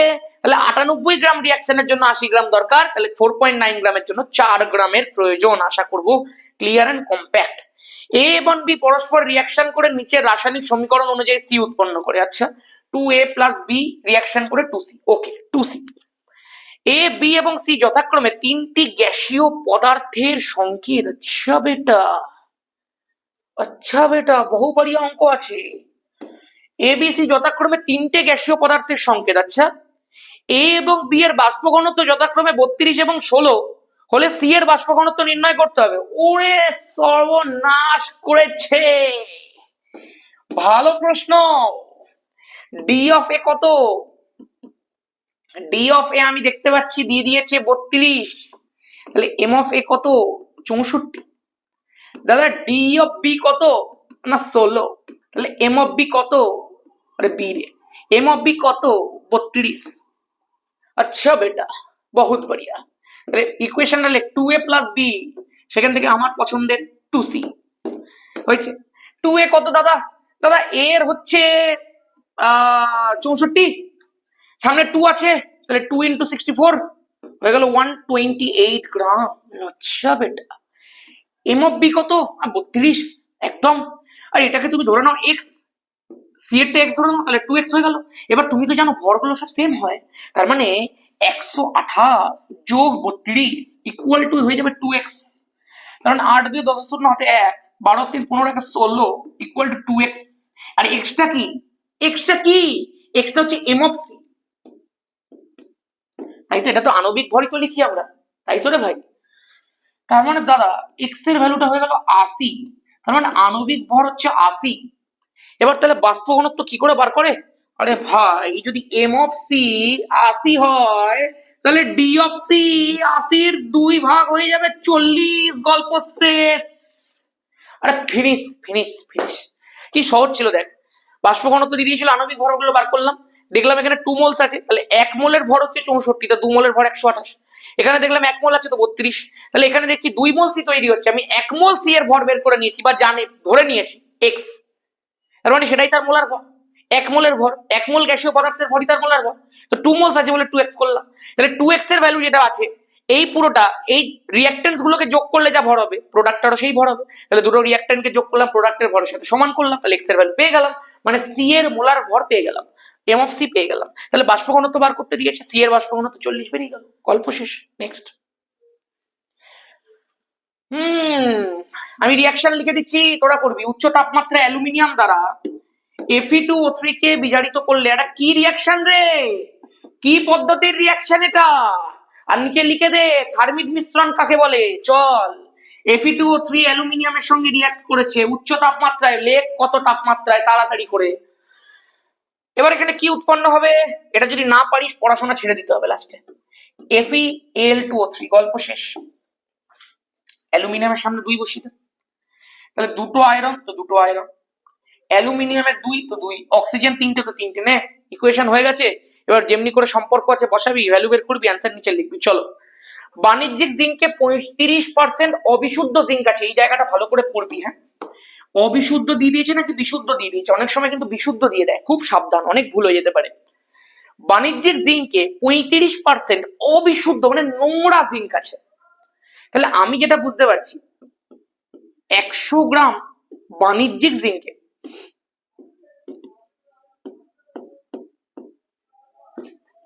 100 গ্রাম বাণিজ্যিক জিঙ্কে বিশুদ্ধ জিঙ্ক কতটা রয়েছে বল। কারণ 100 গ্রাম নিলে তো 35% অবিশুদ্ধি থাকবে, মানে নোংরা থাকবে, তাহলে বিশুদ্ধ জিঙ্ক কতটা থাকবে, মানে 100 থেকে 35 বাদ দিয়ে দাও, তার মানে থাকছে 65 গ্রাম বিশুদ্ধ জিঙ্ক। আমি বললাম একদম 65 গ্রাম লিখে দিই বিশুদ্ধ জিঙ্ক। একদম ক্লিয়ার, একদম ক্লিয়ার। 6 আর 3 9, হ্যাঁ একদম পরিষ্কার। বলে যে এরূপ 50 গ্রাম জিঙ্কের সঙ্গে অতিরিক্ত পরিমাণ লঘু সালফিউরিক অ্যাসিডের বিক্রিয়ায় কত পরিমাণ হাইড্রোজেন গ্যাস উৎপন্ন হবে। তাহলে তুই এক কাজ কর, তুই জিঙ্কের সঙ্গে সালফিউরিক অ্যাসিডের বিক্রিয়া করা, যদি করাস তো জিঙ্ক সালফেট তৈরি হবে, তুই বল হ্যাঁ। আর এর সঙ্গে তৈরি হবে হাইড্রোজেন গ্যাস, তুই বল হ্যাঁ। আচ্ছা দাদা, কে কে সম্পর্কে জড়িত? 50 গ্রাম জিঙ্কের সঙ্গে তাহলে জিঙ্ক জড়িত, অতিরিক্ত পরিমাণ সালফিউরিক অ্যাসিডে বিক্রিয়া করলে কত পরিমাণ হাইড্রোজেন তৈরি হবে, তো কত পরিমাণে হাইড্রোজেন সম্পর্কে জড়িত। জিঙ্ক তোকে 65 দিয়ে দিয়েছে, তুই 65 বসা। হাইড্রোজেন কতটা তৈরি হবে, 1 মোল মানে 2 গ্রাম তৈরি হবে। তার মানে আমি কি বুঝতে পারছি, যদি 65 গ্রাম জিঙ্কের সঙ্গে রিঅ্যাকশন করাই সালফিউরিক অ্যাসিডের, তাহলে 2 গ্রাম হাইড্রোজেন তৈরি হবে। তোকে কতটা জিঙ্ক দিয়ে দিয়েছে? দাদা আমাকে দিয়ে দিয়েছে না 50 গ্রাম জিঙ্ক। আমি বললাম না রে পাগলা, তোকে 50 গ্রাম জিঙ্ক দেয়নি, তোকে বাণিজ্যিক জিঙ্ক দিয়ে দিয়েছে 50 গ্রাম। তার মানে তার মধ্যে অ্যাকচুয়াল জিঙ্ক কতটা রয়েছে না, বাণিজ্যিক জিঙ্কে তো 35% ময়লা রয়েছে। তাহলে 100 গ্রামের মধ্যে এইভাবে লেখ, 100 গ্রামে জিঙ্কে বিশুদ্ধ জিঙ্ক 65 গ্রাম। তাহলে আমাকে দিয়ে দিয়েছে কত, 50 গ্রাম জিঙ্ক দিয়ে দিয়েছে। তাহলে 50 গ্রাম জিঙ্কে বিশুদ্ধ জিঙ্ক কতটা হবে, 100 গ্রাম থেকে 50 করলাম মানে হাফ করছি, তো এটাকে তুই হাফ করে দে 32.5। তাহলে এত গ্রাম বিশুদ্ধ জিঙ্ক আছে আমার কাছে এখন। আমাকে দিয়েছে 50 ঠিকই, বাট তার মধ্যে বিশুদ্ধ জিঙ্ক কতটা, যেটা আমার রিঅ্যাকশন করবে, বাকিটা তো ময়লা, ও তো রিঅ্যাকশনই করবে না। তাহলে বিশুদ্ধ জিঙ্ক কতটা রয়েছে, 32.5 গ্রাম রয়েছে। তাহলে আমি দেখতে পাচ্ছি রিঅ্যাকশন করার মাধ্যমে যদি আমি 65 গ্রাম, মানে এটা তো আমি এর মাধ্যমে পেয়েছি, এর মোলার ভর বা পারমাণবিক ভর 65, তাহলে 65 গ্রাম জিঙ্ক যদি আমি রিঅ্যাকশন করাই, তাহলে আমার হাইড্রোজেন উৎপন্ন হবে 2 গ্রাম, একদম পরিষ্কার। এবার আমাকে দিয়ে দিয়েছে কতটা জিঙ্ক রিঅ্যাকশন করানোর জন্য, 32.5 গ্রাম জিঙ্ক আমাকে দিয়ে দিয়েছে। তাহলে আমি রিঅ্যাকশন করাই 32.5 গ্রাম জিঙ্ক দিই, তাহলে আমি দেখছি কতটা হাইড্রোজেন তৈরি হবে। তাহলে 2 গুণ 32.5 ডিভাইডেড বাই কত হয়ে যাবে বল, 65। কাটলো 2 হলো, কাটলো 1 হলো, তাহলে কত গ্রাম হাইড্রোজেন তৈরি হচ্ছে, 1 গ্রাম হাইড্রোজেন তৈরি হচ্ছে ভাই। গল্প শেষ হয়ে গেছে। চল, এগুলো কিন্তু দেখবি আমি যে সমস্ত তোদেরকে প্রবলেম প্র্যাকটিস বা কয়েকটা এলকিউ সেটও করেছিলাম তার মধ্যেও কিন্তু ছিল। আর ধামাকা ব্যাচে তো রেগুলারই এগুলোর প্র্যাকটিস হচ্ছে।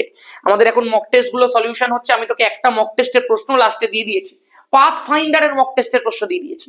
সবকটা সলিউশন করার পর তুই দেখ পাথ ফাইন্ডারের মক টেস্টের কি প্রশ্ন এসছে। এই একটা প্রশ্ন, একটা ভয়ঙ্কর প্রশ্ন, আমি প্রশ্নটা একবার কিন্তু ইউটিউবের মধ্যে করিয়েছিলাম।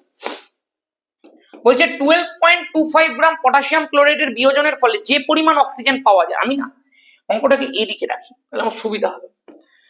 12.25 গ্রাম পটাশিয়াম ক্লোরাইডের বিয়োজনের ফলে যে পরিমাণ অক্সিজেন পাওয়া যায়, তাহলে আমি এক কাজ করি, আগে ইকুয়েশনটা লিখি। পটাশিয়াম ক্লোরাইড বিয়োজিত হলো পটাশিয়াম ক্লোরাইড প্লাস অক্সিজেন পাওয়া যাচ্ছে। সামনে 2, সামনে 2, সামনে 3, একটু আগে শিখিয়েছি। এইবার আমাকে কার কার মধ্যে সম্পর্ক লিখতে হবে? পটাশিয়াম ক্লোরাইডের বিয়োজনের ফলে মানে পটাশিয়াম ক্লোরাইড জড়িত, যে পরিমাণ অক্সিজেন পাওয়া যায় মানে অক্সিজেন জড়িত। তাহলে তুই এগুলোর আগে ভরটা একটু লিখে ফেল, যে পরিমাণ দিয়েছে মানে ভরই লিখতে হবে। তাহলে এইটা হয়ে যাবে তো 245 গ্রাম, তোরাও জানিস আমিও জানি। অক্সিজেন আমি জানি 32, 32 গুণ 2, 3 করলে কত হবে ভাই? 3 গুণ 32 করবে, 3 গুণে 6, 9, 96 গ্রাম। তার মানে আমি দেখতে পাচ্ছি 245 গ্রাম পটাশিয়াম ক্লোরাইডকে যদি আমি বিয়োজিত করি তাহলে অক্সিজেন উৎপন্ন হবে আমার 96 গ্রাম। আমি বললাম একদম। দাদা দিয়ে দিয়েছে 12.25 গ্রাম পটাশিয়াম ক্লোরাইড বিয়োজন করলে, তাহলে 12.25 গ্রামকে যদি বিয়োজিত করি তাহলে কতটা অক্সিজেন পাওয়া যাবে? 12.25 ইন্টু 96 ডিভাইডেড বাই 245। দাদা আমরা বিষয় দেখতে পাচ্ছি, আমরা কি দেখতে পাচ্ছ তুমি?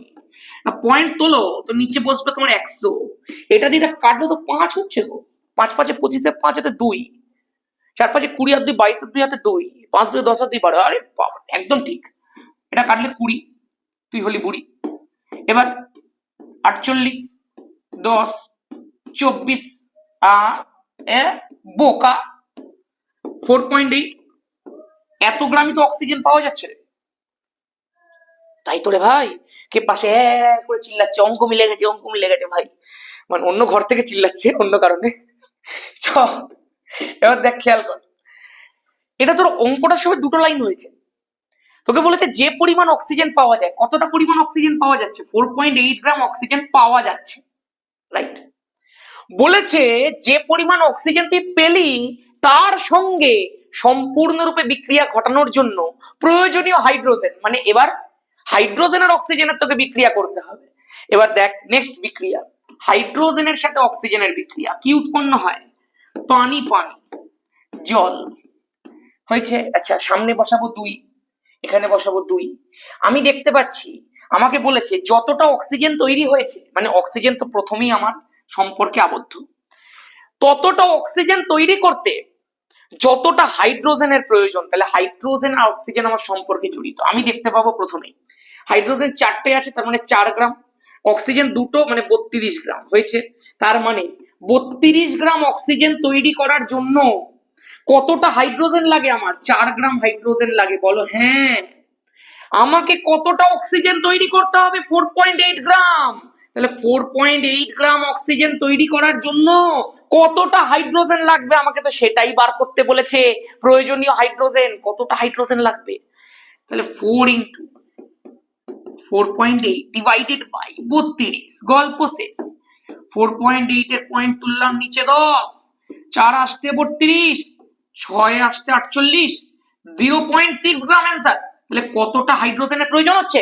0.6 গ্রাম হাইড্রোজেনের প্রয়োজন হচ্ছে। অঙ্ক কি শেষ? না রে ভাই, যতটা হাইড্রোজেনের প্রয়োজন হয় তাহলে কতটা হাইড্রোজেন? না 0.6 গ্রাম হাইড্রোজেনের প্রয়োজন হয় অতখানি অক্সিজেন তৈরি করতে। এবার বলেছে প্রয়োজনীয় হাইড্রোজেন কত পরিমাণ জিঙ্কের সঙ্গে লঘু সালফিউরিক অ্যাসিডের, না প্রয়োজনীয় হাইড্রোজেন বাধা পড়ে গেছে, আরেকবার করছি।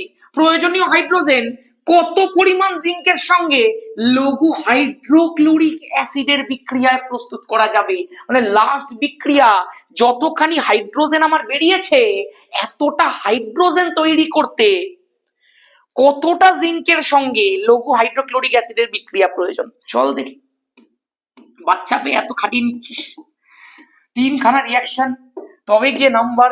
এইসব প্রশ্ন মাধ্যমিকে এলে কিন্তু বড় ধামাকা হবে ভাই, বিশাল বড় খেলা হবে।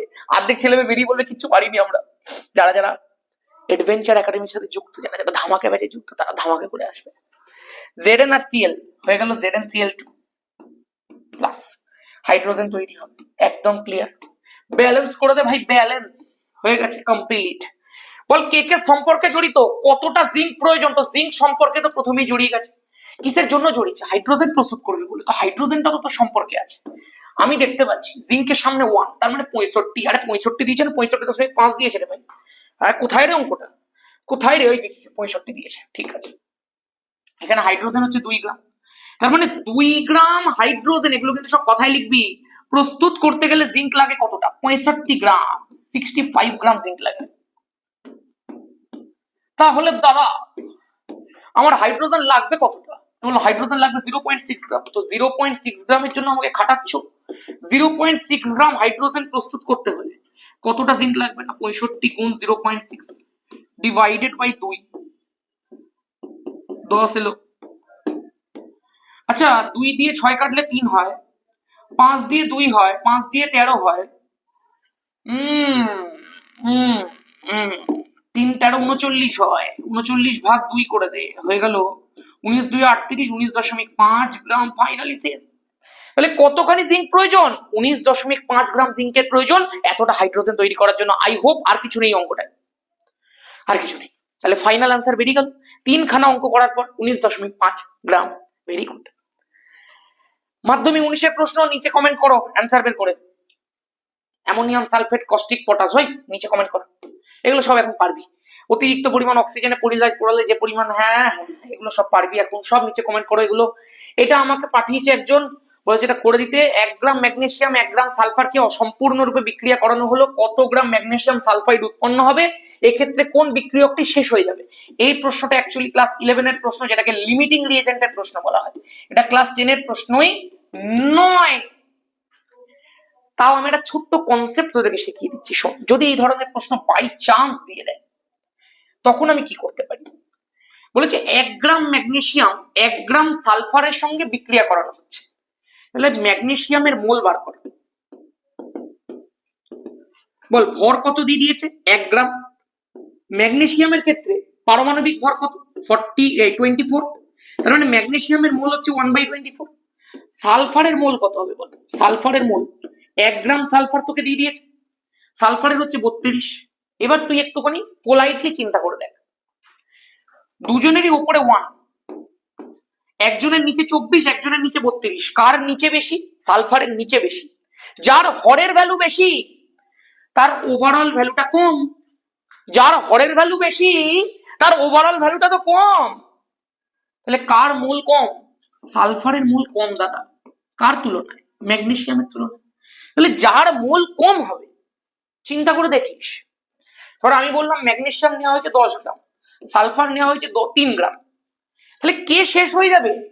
সালফার শেষ হয়ে যাবে, কারণ সালফারের তো মোলটা কম, সালফার তো কম পরিমাণে নেওয়া হয়েছে। তো যে যাকে কম পরিমাণে নেওয়া হয়েছে সে আগে শেষ হয়ে যাবে, তারপর পড়ে থাকবে কি যেটাকে বেশি নেওয়া হয়েছে সেটা পড়ে থাকবে। তাহলে এখানে তোকে বলেছে কোন বিক্রিয়কটি শেষ হয়ে যাবে? না সালফার শেষ হয়ে যাবে। পরিষ্কার পরিষ্কার পরিষ্কার। এবার এখানে একটা বিষয় আছে। বিষয়টা হচ্ছে যখন আমি রিয়াকশনটাকে লিখছি, ম্যাগনেসিয়াম আর সালফার যুক্ত হয়ে ম্যাগনেসিয়াম সালফাইড তৈরি হচ্ছে। 11 এর একটু কনসেপ্ট শেখাচ্ছি ছোট্ট করে, বেশি নয়। যখন 11-এ উঠবি, 11 কেমিস্ট্রি যখন শেখাবো এগুলো সব শিখিয়ে দেবো। 11 কেমিস্ট্রি যারা জিজ্ঞাসা করছিস কবে থেকে শুরু হবে, ফেব্রুয়ারিতে মাধ্যমিক শেষ, ফেব্রুয়ারি থেকে ভর্তি শুরু হয়ে যাবে, মার্চে আমরা ফার্স্ট থেকে ক্লাস শুরু করে দেবো। এবার খেয়াল করবি, আর 11-এ ভর্তির সময় থার্ড গিফটটাও আসছে, অনেক ভালো জিনিস করবো। তুই এইটুকু বুঝে নে, যারা যারা সায়েন্স টাকার জন্য পড়তে চাইছিলি না আর সেটা বলতে পারবি না ভাই। খেয়াল করে দেখ, যদি 1 মোল সালফার রিয়াকশন করে তাহলে 1 মোল ম্যাগনেসিয়াম সালফাইড তৈরি হয়। তোকে বলে দিয়েছে কত গ্রাম ম্যাগনেসিয়াম সালফাইড উৎপন্ন হবে। তুই দেখতে পাচ্ছিস কি 1 মোল সালফার যদি রিয়াকশন করে তো 1 মোল ম্যাগনেসিয়াম সালফাইড তৈরি হয়েছে। ম্যাগনেসিয়াম সালফাইডের সেটা সংকেত ভর বা মোলার ভর যাই বলি সেটা বার কর। ম্যাগনেসিয়ামের দাদা 24, সালফারের হচ্ছে 32, 4 আর 2 6, 3 আর 2 5, তার মানে 56 গ্রাম। কোথা থেকে তৈরি হচ্ছে? 32 গ্রাম সালফার। তাহলে 32 গ্রাম সালফার যদি রিয়াকশন করে তাহলে 56 গ্রাম ম্যাগনেসিয়াম সালফাইড সে তৈরি করছে। আচ্ছা একটুখানি ভেবে বলতো, একটুখানি জাস্ট ভাব। এই প্রশ্নটা একটু কঠিন প্রশ্ন আমি মানছি, একটুখানি জাস্ট ভাব প্রশ্নটাকে। খেয়াল করুন কত মোল সালফার বিক্রিয়া করছে রে? 1-এর 32 মোল সালফার বিক্রিয়া করছে। তাহলে আমি যদি তোকে বলি 1 মোল সালফার বিক্রিয়া করে, তোকে কিন্তু ভরের পরিমাণ বার করতে বলেছে ভাই, তোকে তো ভর বার করতে বলেছে। তাহলে 1 মোল সালফার যদি বিক্রিয়া করে তাহলে কতটা ভর উৎপন্ন করছে ম্যাগনেসিয়াম সালফাইড? 56 গ্রাম ম্যাগনেসিয়াম সালফাইড উৎপন্ন করছে। তুই বল হ্যাঁ। তোকে অ্যাকচুয়ালি কতটা সালফার দিয়ে দিচ্ছে, কত মোল সালফার দিয়ে দিচ্ছে? 1 এর 32 মোল। তাহলে 1 মোল যদি রিয়াকশন করে, এখানে তো অ্যাকচুয়ালি 32 গ্রাম মানে কি দেওয়া আছে, 1 মোল দেওয়া রয়েছে, তাহলে 1 মোল সালফার রিয়াকশন করে 56 গ্রাম তৈরি করছে। 1 মোল সালফার 56 গ্রাম তৈরি করছে, তোকে দিয়ে দিচ্ছে 1 এর 32 গ্রাম। তাহলে 1 এর 32 গ্রাম মানে সরি 1 এর 32 মোল সালফার যদি রিয়াকশন করে তাহলে কতটা ম্যাগনেসিয়াম সালফাইড তৈরি হয়? না 56 গুণ 1 এর 32, এত গ্রাম ম্যাগনেসিয়াম সালফাইড তৈরি হবে। একদম ক্লিয়ার? একবার জাস্ট রিক্যাপ করে দিচ্ছি। ম্যাগনেসিয়ামের মোল বার করলাম, সালফারের মোল বার করলাম। সালফারের তলায় যেহেতু সংখ্যা বেশি, সালফার লিমিটিং দিয়ে যায়, সালফার খুব তাড়াতাড়ি শেষ হয়ে যাবে, তাই না? সালফার যেহেতু তাড়াতাড়ি শেষ হয়ে যাবে, তাহলে কে তাড়াতাড়ি শেষ হবে? কে শেষ হয়ে যাবে? সালফার শেষ হয়ে যাবে, শেষ। এইবার বলেছে কত গ্রাম ম্যাগনেসিয়াম সালফাইড উৎপন্ন হবে। আমি দেখতে পাচ্ছি রিয়াকশনের ফলে 1 মোল যদি সালফার রিয়াকশন করে তাহলে 56 গ্রাম ম্যাগনেসিয়াম সালফাইড উৎপন্ন হয়। তাহলে 1 মোল বিক্রিয়া করলে 56 গ্রাম। আমাকে দিয়ে দিচ্ছে 1 এর 32 মোল, রিয়াকশন করলে 56 ইন্টু 1 এর 32 গ্রাম তৈরি হবে ম্যাগনেসিয়াম সালফাইড। গল্প শেষ। এবার জাস্ট আমি কি করব, 2 দিয়ে 28, 2 দিয়ে 16, 2 দিয়ে 14, 2 দিয়ে 8, 2 দিয়ে 7, 2 দিয়ে 4, তাহলে হয়ে গেল 7/4, 7 1 4 3 পয়েন্টে 30, 4 7 28, 2 20, 4 5 20, হয়ে গেল না? গল্প শেষ। তাহলে 1.75 গ্রাম ম্যাগনেসিয়াম সালফাইড তৈরি হবে। উইথাউট ক্লাস 11 এর সো মাচ নলেজ তোকে আমি অঙ্কটা করিয়ে দিলাম। আশা করবো অঙ্কটা তুই এইটুকু বুঝতে পেরেছিস 11 আর 10 এর মধ্যে একটু হলেও পার্থক্য আছে। এটা 11 এর অঙ্ক টোটালি, ঠিক আছে? ব্যাস হয়ে গেছে, কমপ্লিট কমপ্লিট কমপ্লিট। এরপরে যা যা অঙ্ক আছে তোরা সেগুলো সব পেরে যাবি। আর এক্সট্রা করে এটা পাথফাইন্ডারের প্রশ্ন যেটা আমাদের মক টেস্টের মধ্যে ছিল, দেখতে পাচ্ছিস তো? পাতি পাতি প্রশ্ন দেখতে পাচ্ছিস তো? এই দুটো প্রশ্ন নিচে করবে, দুটো প্রশ্নই আমাদের করিয়ে দেওয়া আছে, আমরা মক টেস্ট অ্যানালিসিসের মধ্যে করিয়েছিলাম। যদি বন্ধুদের থেকে লাগে আমাকে মেসেজ করবি, আমি তোকে মক টেস্ট অ্যানালিসিসের সলিউশনটা পাঠিয়ে দেবো। আর এটা তো তোকে নিচে করিয়েছি, একটু আগেই করিয়েছি, ঠিক আছে? চলো আজকের মতো এখানেই রাসায়নিক গণনা ফাইনালি আমাদের ডান হয়ে গেছে। আমরা পুরো রাসায়নিক গণনাটাকে শিখে ফেলেছি, করে ফেলেছি, প্র্যাকটিস করে নিয়েছি, অনেক অঙ্ক প্র্যাকটিস করে নিয়েছি। এবার তোরা নিজেরা কর, ভিডিওটাকে বারবার দেখিস, যদি একবারে সমস্যা হয় 2বার দেখিস তোর ক্লিয়ার হয়ে যাবে। এইটুকু তোকে বলতে পারি, তুই যদি প্রত্যেকটা অঙ্ককে প্র্যাকটিস করে নিতে পারিস তুই সব অঙ্ক পেরে যাবি ভাই। ঠিক আছে, আজকের মতো এখানেই। সবাই ভালো থাকিস, সুস্থ থাকিস। জয় ধামাকা।